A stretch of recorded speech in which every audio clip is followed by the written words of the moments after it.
He got all his songs already. How you think he got so hot? Came out with all them tapes. I did that. I put them hooks together. Yeah. I made incredible music. All he did was rhyme 16s. Well, you know, I made incredible. I made the hooks. I made the melodies. Yeah. I made the shit, dog. I'm the man. Just enough to get my room so I could ram his shit up, ram it up his ass. Right? My window was there. He tried to grab me. So when he came in the window, I punched him in the face. Max B and Jim Jones used to be tight like real family, but the moment Jim walked away from that bond, everything changed. That's when Max stopped being his secret weapon and turned into the kind of problem nobody ever saw coming. People started whispering about him getting close to Jim's girl, messing up his ride, and shaking up Harlem just to send a message. Max B wasn't taking anything lightly. Charlie Wingate came up in Harlem, right in the middle of a tough uptown environment. So Jim Jones, compare the names. Look, Max Bigavel, Jim Jones.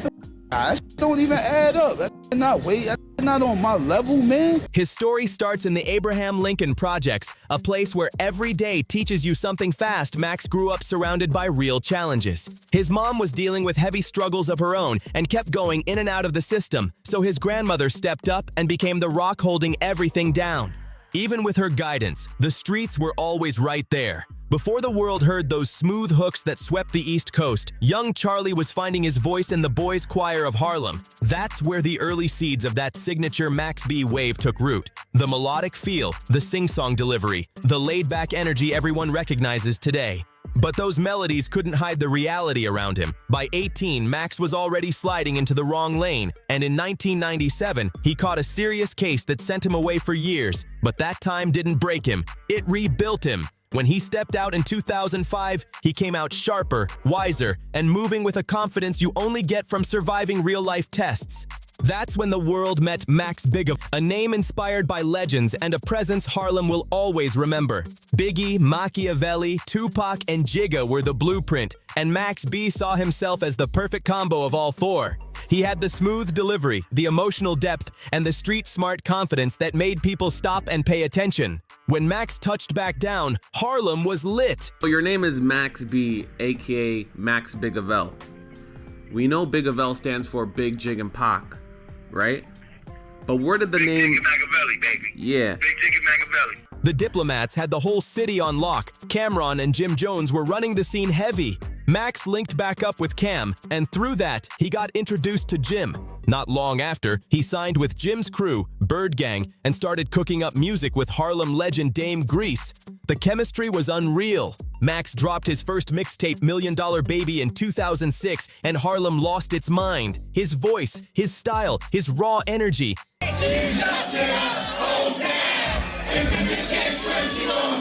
It felt like something new crashing into the city. ByrdGang had another rising star too, Stack Bundles. With Max and Stack in the same circle, Jim Jones had a lineup most artists dream about. Max quickly became the hidden weapon, dropping hooks and verses that made Jim's tracks sound way bigger. Songs like Baby Girl became essentials because Max brought a whole new wave to anything he touched.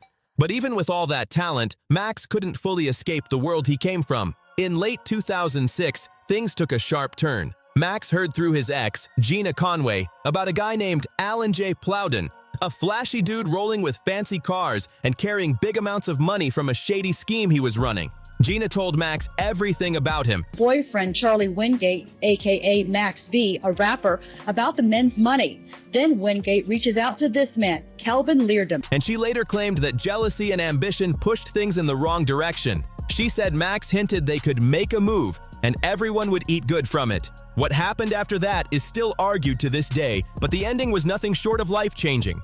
Max wasn't even at the scene when everything went sideways, but prosecutors still painted him as the one who planned it all from behind the scenes. Gina Conway, who was mixed up in street life and working in clubs, took the stand and claimed Max told her and his stepbrother Kelvin Sims to slide over to a New Jersey Holiday Inn and run a quick move on Plowden.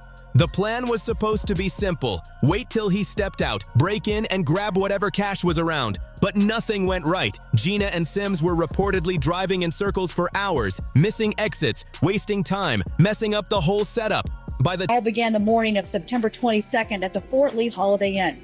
Police are called there after a man is shot to death. The victim, David Taylor from Florida, was staying in room 227. Time they finally got inside the room, Plowden was already back, knocked out next to another woman. Then out of nowhere, a man named David Taylor walked in, someone who wasn't part of anything. Sims freaked out, and that moment turned a simple grab and go into a full-blown disaster that changed everyone's lives forever. After that, Gina Conway was the first to break. Once she got picked up, she told the whole story trying to protect herself. She gave a massive 169-page statement, putting Max at the center and saying he was the one who sparked the plan. She claimed Max promised her everything, money, loyalty, the whole future, if she helped him. When the feds came for Max, they didn't play. He got hit with heavy life-changing charges, including a serious felony-level case tied to what happened. His bail was set sky-high at $2 million.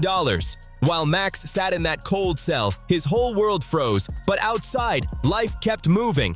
And that's when Jim Jones, the same guy who signed Max and pushed his music, suddenly blew up everywhere. Jim dropped We Fly High, Ballin', and it took over the whole country. It became his biggest hit ever. But Max said something wild. He claimed he was the one who wrote it and that he ghost wrote most of Jim's other major tracks too. While Jim was out doing interviews and stacking success, Max was stuck behind bars, fighting for his freedom and trying not to fade away. After 10 long months, a judge finally dropped his bail to $90,000. And that's when Jim stepped in, but not in a brotherly way. Reports say Jim didn't offer help out of loyalty. He allegedly used the bail as a bargaining chip. According to those same reports, Jim agreed to put up the money only if Max signed over his publishing and agreed to give him 6 full albums. Locked up, stressed, and running out of choices, Max signed the paperwork. Just like that, Jim got control of the entire wavy sound, and Max got his short-term freedom. But his future was now in somebody else's hands. When Max walked out of jail in July 2007, he wasn't the same guy. He came out colder, smarter, and carrying a lot of pain inside. He felt broke, betrayed, and trapped under a contract that gave away everything he worked for to someone who seemed to be winning off his setbacks. Meanwhile, Jim's influence kept Got him in his drive already. I don't owe nothing. He got all his songs already. How you think he got so hot? Came out with all them tapes. I did that. I put them hooks together. I made incredible music. All he did was rhyme 16s. Well, you know, I made incredible. I made the hooks. I made the melodies. Yeah. I made the shit, dog. I'm the man. growing while Max was sitting in that cell, watching from the sidelines. Mixtapes, street DVDs, and hood legends kept saying Max's name, making wavy echo through Harlem like a myth. And the louder it got, the clearer it became. If Jim wasn't gonna lift him up, Max wasn't staying quiet anymore. Max felt like he had every reason to be hurt. This wasn't just business. He felt like he got pushed out. He felt like his whole creative bag got taken from him. Every hook, every melody, every catchy line he crafted, Jim was the one getting the checks for it. And with the friendship falling apart and the loyalty gone, Max B stepped into a whole new mindset. A mindset fueled by payback. Max walked away from ByrdGang with a frozen heart and a mission. If Jim Jones wasn't going to give him the credit he felt he earned, Max was ready to expose him in the loudest way possible, and nothing was off limits. That's when Max linked up with French Montana, and this wasn't some random team-up. Back then, French wasn't the superstar we know now. He was a street-level creator running his Cocaine City DVDs, showing raw life in the Bronx. French already felt a type of way about Jim because of an old shooting rumor that had Jim's name floating around in a negative light. So, when Max and French joined forces, it wasn't just business, it was a brotherhood built on a shared enemy. They called their movement Coke Wave, and it became one of the most influential, gritty mixtape waves the streets ever saw. Max already learned the industry wasn't about to rescue him. He didn't own his publishing, he had no label pushing him, but he still had the one thing nobody could take, a voice the streets trusted. So he did what real hustlers do when they're boxed in. He took it underground. Max started dropping music for free, giving fans the sound the industry tried to bury. But it wasn't just music. These were verbal bombs aimed straight at Jim Jones and his whole circle. And Max didn't pull punches. His first big shot was Public Domain 3. The cover alone shook the streets. Max standing in a graveyard with tombstones marked Millie, Jim Jones, and Vanilli Joel Santana. He was comparing them to Milli Vanilli, the group famous for fake performances. In Max's eyes, Jim and Jules were trying to ride the wave he created. Max kept clowning them, dropping tracks with titles like Lip Sync Rapping, where he joked, "I know them dudes need me. I was giving them the juice, but they messed it all up." He wasn't holding back. He was firing off every shot he had. But Max didn't stop at music. He went after images, reputations, and the whole story Jim Jones was building around himself. One of the wildest moments came when Max released a track called She Touched It in Miami, a song where he claimed Jim's longtime partner, Chrissy Lampkin, was involved with him in a Banged it just enough to get my room so I could ram his up, ram it up his right? My window was there, he tried to grab me. So when he came in the window, I punched him in the face. private way. Max said it with laughter, throwing playful jabs and making it sound like people in Jim's own circle were keeping secrets from him, and the streets couldn't stop talking about it. Jim Jones was stunned. He didn't expect Max to go that far. He tried to deny the claims and brushed Max off as someone who never got fully launched in the game.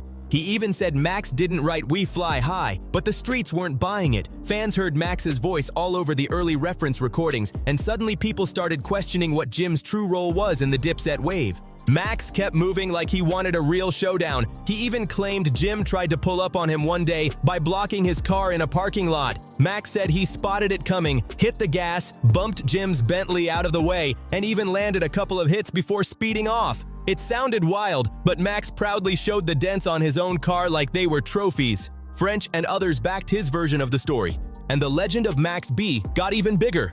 November 2008 was the moment everything got real. Max and French decided to pull up on Jim Jones face to face. They rolled into Manhattan deep, walked straight into the building where Jim was recording, and let everybody know the streets weren't feeling safe for Jones anymore. Max later claimed Jim saw the tension rising and called law enforcement, a move that only made the situation messier. Around that same time, both crews ran into each other at a Brooklyn club and things exploded. A full-on brawl broke out, chairs flying, security scrambling, and even K9 units pulling up. It looked like a scene from an action movie, but it was real life, and it showed just how serious the beef had become. By the end of all this chaos, Max didn't just diss Jim Jones, he turned him into a running joke. Max became a cult hero without even having label support. Even with contracts that barely gave him anything, he still flooded the streets with music people play to this day. But while Max and Jim's beef kept spreading through the streets and mixtape world, Max was also getting ready for the biggest fight of his entire life. He was preparing for a criminal trial that could lock his wave in place forever. On June 9, 2009, Max B walked into the Bergen County Courthouse like a man who believed he could still win. He had his people with him, cameras on him, and that signature confident sway in his step. His legal team was talking big, ready to go all in. Max's legal team came out swinging. They said they tore apart the prosecution's main witness during cross-examination. That witness was Gina Conway, the same woman at the center of everything, the one who had turned herself in and agreed to testify against Max and his stepbrother Kelvin for a lighter sentence. Max's lawyer tried to paint her as someone acting out of anger and desperation, twisting the story to protect herself. But a courtroom isn't the streets. Style and confidence don't win cases there. And when the jury finally walked back in with their decision, everything Max believed about loyalty and street rules collapsed right in front of him. Max was found guilty on 9 out of 11 counts, including charges tied to robbery, conspiracy, and a high-level felony case connected to the whole situation. Even though he wasn't at the scene, prosecutors convinced the jury he was the mastermind, the one who allegedly set things up and pushed Gina and Kelvin toward the plan, while he planned to sit back and collect the reward. The whole case rested heavily on Gina. She made a deal with the government. Her original charges were reduced in exchange for her testimony, turning a life-ending situation into a recommended 18-year sentence. The defense argued she exaggerated and twisted details to save herself. What made everything even more complicated is that Gina testified at one point that Max didn't know anything about a robbery at all. She claimed she used his name to push Kelvin into doing it. The defense said she only turned on Max later, not because of truth, but because of heartbreak and self-preservation, trying to paint him as the puppet master to secure a lighter outcome for herself. But the jury didn't believe that story, and Max's fate was sealed. Max B received his sentence on September 3, 2009, 75 years behind bars with a chance at parole in 2042. Overnight, Max went from a rising street legend to an inmate with a mountain to climb. While fans everywhere were heartbroken, Jim Jones looked like he was celebrating from a business angle. To him, it seemed like he had played the perfect chess move.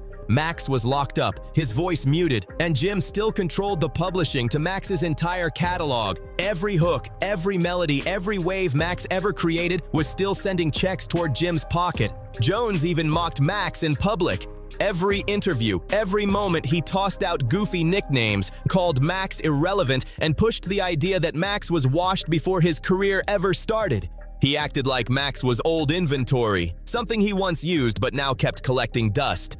But things weren't as locked down as Jim thought. Even behind bars, Max B refused to disappear. The streets loved him too much. His name still meant something serious. Max stayed connected with French Montana, DJs, and indie labels, keeping his voice alive any way he could. Then everything changed in May 2010. A major legal win flipped the entire situation. A judge ruled that Jim Jones no longer had control over Max B's music career. The court found that Max had met the terms of both contracts he signed back in 2005 and 2007.